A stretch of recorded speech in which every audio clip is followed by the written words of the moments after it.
हमें ये डर रहता, मैंने दोबारा जिम ज्वाइन कर ली कि पता नहीं कब अखाड़े में उतरना पड़े और कब कौन ट्रक ड्राइवर जो है वो पाना निकाल करके बाहर आ जाए कि चल तू बढ़ाया विधायक, ऐसे करके बोल रहे हैं आजकल, जो मुझे यहाँ शब्द नहीं बोलने चाहिए।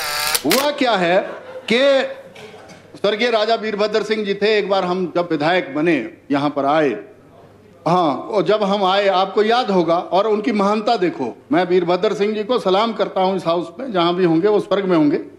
देखिए जब हम लोग आए तो हमारी सैलरी थी 75,000, मतलब हम लोग आए और हमारा जो खर्चा बैठ रहा था वो कोई 1.5 लाख तक जा रहा था उस टाइम में। 12 की बात, मैं कभी अपने भाई साहब से पैसे पकड़ूं, कभी अपने पिताजी से पैसे पकड़ूं, तो एक दिन पिताजी ने हाथ खड़े कर दिए कि तू नौकरी में ही ठीक था, ऐसे करके बोला बाय गॉड। और ये जो सुबह तेरे को चीनी की जरूरत पड़ती है, 2 किलो 10 किलो पत्ती की जरूरत पड़ रही है महीने की, ये हो रहा है वो हो रहा है। तो मैंने कहा देखो अब मैं तो सामाजिक कार्य में आ गया हूं, तब मेरे में भी स्वामी विवेकानंद जी जैसी, महात्मा गांधी जी जैसी और सरदार भगत सिंह जैसी फीलिंग आई थी, मतलब मैं भी, हाँ फीलिंग अब नहीं है। और मैंने कहा नहीं आप बात सुनिए ना, ये पूरी बात बड़ा इंपॉर्टेंट विषय है। उस टाइम हमारी भी रौनक होती थी, बत्तियां लगी होती थी गाड़ी में और बड़ी डैश के साथ निकलते थे, ट्रक वाले गालियां भी नहीं देते थे और ना ही किसी विधायक के साथ अभद्र व्यवहार होता था। देखिए समय बदला लेकिन हमारी मेंटालिटी जो है और बदलती गई, आप देखिए ना, बदलती गई। 12 में वीरभद्र सिंह जी से हमने रोया और उन्होंने इस बात को समझा। उन्होंने कहा यार जब तुम अपना ही ढंग से वो नहीं कर पा रहे हो, तुम समाज का क्या करोगे, मानता देखिए उनकी। और उन्होंने ये कहा कि अगर करप्शन को रोकना है, फिर उसमें बीच में बात आ जाती है ना कि अगर मान लो 10 लोग आए हुए हैं तो मैं ही बोलूंगा जेई को चाय पिला दो, तो जेई कहां से चाय पिलाएगा, एसडीओ कहां से चाय पिलाएगा, एक्सिन कहां से रोटी खिलाएगा, उसके लिए तो एक्स्ट्रा पैसा कोई होता नहीं है।